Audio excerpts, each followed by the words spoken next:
Spotify, Google Podcasts, and more. Music.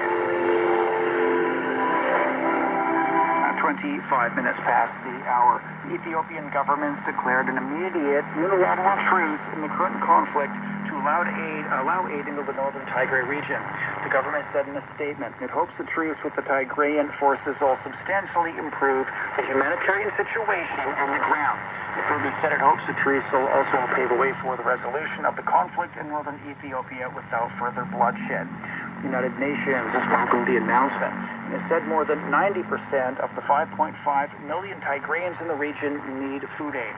The Central Ethiopian government, Ethiopian government forces have been engaged in a violent conflict with the Tigray People's Liberation Front over the past 16 months. Former U.S. President Donald Trump has launched a lawsuit against his rival in the 2016 presidential election, alleging that Hillary Clinton and several other Democrats tried to rig that election by tying his campaign to Russia.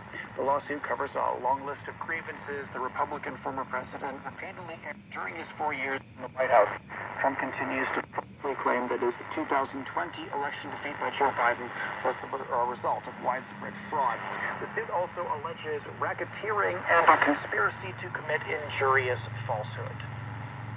2 years after a herd of wild Asian elephants left their forest habitat in southwest China, experts are working hard to keep them at home while avoiding conflict with the human population. They've taken steps to accommodate the giant mammals' movements by planting edibles, restoring forests, and monitoring via technology.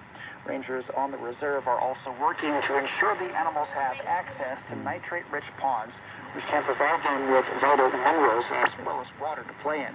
In March 2020, the elephants left the Forest Nature Reserve in Yunnan Province and wandered around 500 kilometers northwards to the provincial capital, Kunming. They've since headed south again, arriving safely back in the nature reserve. Australia is developing tourist food trails to help farming regions devastated by bushfire to recover. In Queensland, local farmers are looking to the new Capricorn Coast food trail for a boost after a tough few years on the land. Well, I'm really excited that there's a food trail for the things that are in Capricorn at the moment, because we've got so much. We're just about back to full production again. We suffered massively, more than anyone else in this district, and we've received limited assistance. This is one small part to get back into. Primary producers in the state of Queensland are hoping their local pineapples, crocodile meat, and other products will help to draw in tourists. At 28 past the hour, Beijing at 7 degrees overnight. It'll be sunny and 18 on Saturday. Chongqing's 13 this evening, then a light rainfall of 14 tomorrow. Guangxi rescuers are working at the crash site of a passenger plane. Light rain showers are expected to continue. The area will have a low of 16 degrees overnight. Saturday is getting moderate rainfall in 25 Celsius. Losses of 5 overnight. Saturday's overcast in 19. In Hong Kong, it's down to 18 degrees, then showers